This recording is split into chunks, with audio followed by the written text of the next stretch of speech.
हाँ तो किसान भाइयों, आपको गणपति बाबा मोरिया, आज गणेश चतुर्थी है, तो गणपति बाबा मोरिया और सभी किसान भाइयों पे गणपति भगवान का आशीर्वाद बना रहे, गणेश जी भगवान का। तो मैं आज उपस्थित हूँ, हमारे देवी सिंह जी किसान है, कानाखेड़ी निवासी।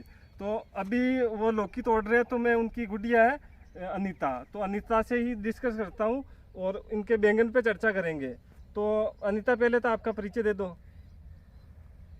परिचय में आपका नाम मेरा नाम अनीता रावत है और पिताजी का नाम? पिताजी का नाम देवी सिंह रावत है और मम्मी का नाम बदामी देवी है। बदामी देवी। और कहाँ के रहने वाले हो? हम कानाखेड़ी के रहने वाले कानाखेड़ी के रहने वाले हैं।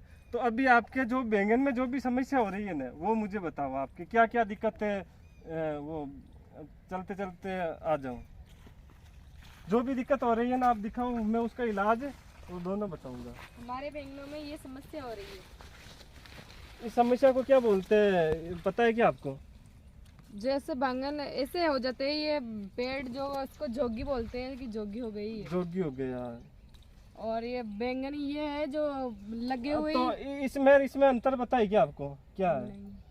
हाँ, पता नहीं है। तो किसान भाइयों, ये रोग होने का मैं कारण बताता हूँ आपको। ये अपने गणपति बाबा को पकड़ो आप। ये बिल्कुल पत्ते सिकुड़ जाते हैं, छोटे छोटे आ जाते हैं। तो ये उबेलंगी पौधा हो जाता है या न अजड़ हो जाता है, इसके फिर बैंगन भी नहीं आता है। तो ये इस वजह से होता है कि भाई हेवी अटैक हो जाता है मच्छरों का, किसान टाइम पे इलाज नहीं करता है तो फिर डिजीज हो जाता है। तो ये इसको लीफ कल वायरस भी बोलते हैं। फिर हेवी अटैक होने के बाद भी इसमें ना तो बैंगन लगता है ना फूल फाल आता है, तो कोई मतलब का नहीं। तो ऐसे जिस भी किसान भाई के पौधे हो जाते हैं तो उनको उखाड़ देना चाहिए। ये ऐसा ये 2-3 पौधे हो रखे, जैसे ये भी हो रखा है। तो ये धीरे धीरे पहले पौधा स्वस्थ रहता है, फिर धीरे धीरे पूरा का पूरा ऐसा हो जाता है। और दूसरी क्या समस्या हो रही है, तो ऐसे पौधे जिस भी किसान भाई को हो जावे ना, तो वो उखाड़ के जरूर फेंक देवे। और क्या दिक्कत हो रही है दूसरी? फूल खिल रहे हैं अपने आप। अच्छा, ऐसे फ्लावरिंग ड्रॉपिंग हो रही है। हाँ। ये तो बैंगन जिल के फिर बाद में खिरा, ये देखो अंदर बैंगन निकलेगा, ये निकल रहा है। तो ये तो खिर जाता है ना, तो उसको फूल खिरना मत बोला करो। ये देखो इसके अंदर बैंगन निकल रहा है और ये बैंगन निकलने के बाद में खिरा है, और ये भी बैंगन निकलने के बाद में खिरा है। तो इसको यानी बैंगन छोटा सा 2-3 दिन बाद में बड़ा बैंगन हो जाएगा।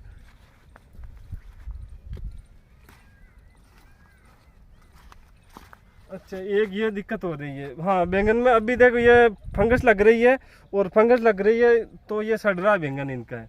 तो ये बैंगन सड़ने का कारण ये है कि इसमें जैसे लट की तितली आती है, तो वो लट की तितली अंडा देने के बाद में जैसे वो सॉफ्ट जगह में अंदर घुस जाती है। ये देखो ऐसे बैंगन सड़ रहे, तो फिर वो अंदर जाके खाती है बैंगन को, तो फिर बैंगन में सड़न उत्पन्न हो जाती है, और फिर सड़न होके पूरा बैंगन खराब होके और खिर जाता है। तो ये अभी बरसात के टाइम में लट का अटैक बहुत ही ज़्यादा होता है। तो लट का इलाज करने के लिए स्पाइनोटायरम का यूज करें। जैसे टाटा रेलिज की समिट आती है, और इसकी डेलीगेट आती है, ब्रोफेरी आती है, स्पाइनोटायरम होना चाहिए। और ये क्या बोले, लार्गो आती है धानुका की। तो अलग अलग कंपनियों की अलग अलग नाम से आती है। तो स्पाइनोटायरम का यूज करना, वो भी अच्छी कंपनी का, तो वो लट का कंट्रोल आपको अच्छा मिलेगा। दूसरी ओर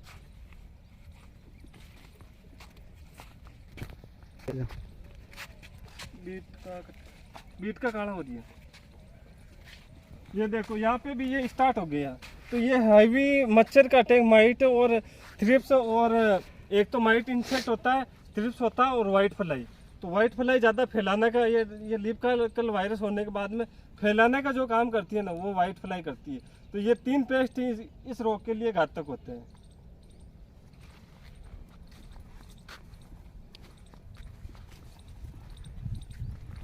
ये किस लिए लगाते हैं अनीता?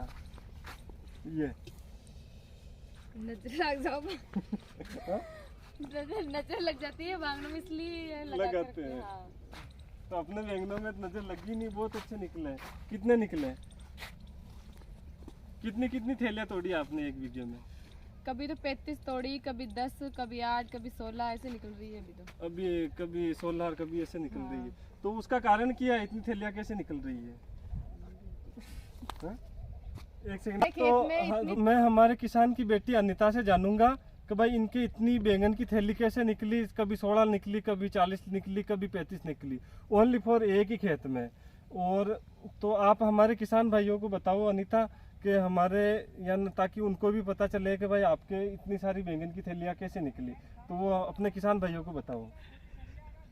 महिपाल सिंह जी हमारे खेत में आए और इन लोगों ने दवाई बताई कि ये कितना माल कैसे निकालना है, इसलिए दवाइयों का इन लोगों ने बताया ना, वैसे ही प्रयोग किया हमारे दवाइयों का। और व्हाट्सएप पर भी पूछा, यूट्यूब पर भी पूछा, देखा भी सही, और इसलिए उस दवाइयों का प्रयोग किया है। और 14 कभी 20 कभी 15 ऐसी थैलियाँ निकल रही है अभी। तो किसान भाइयों, हमारे किसान की बेटी का ये कहना है कि भाई इन्होंने मेरे से सलाह ली, उसका इनको फ़ायदा मिला। कब बीमारी पे लोग तो इन्होंने व्हाट्सएप पर मेरे को यूट्यूब पे फ़ोटो भेजे और इन्होंने तो उस पर मैंने इनको सलाह दी, दवाइयाँ सजेस्ट करी, तो उसकी वजह से इनको इतना फ़ायदा हुआ। तो किसान भाइयों, आपका सभी का बहुत बहुत धन्यवाद। और हमारे यूट्यूब चैनल को भी सब्सक्राइब करें और अधिक से अधिक किसान भाइयों को शेयर करें, ताकि किसान भाइयों को खेती के बारे में अच्छी जानकारियाँ मिल सकें। बहुत बहुत धन्यवाद।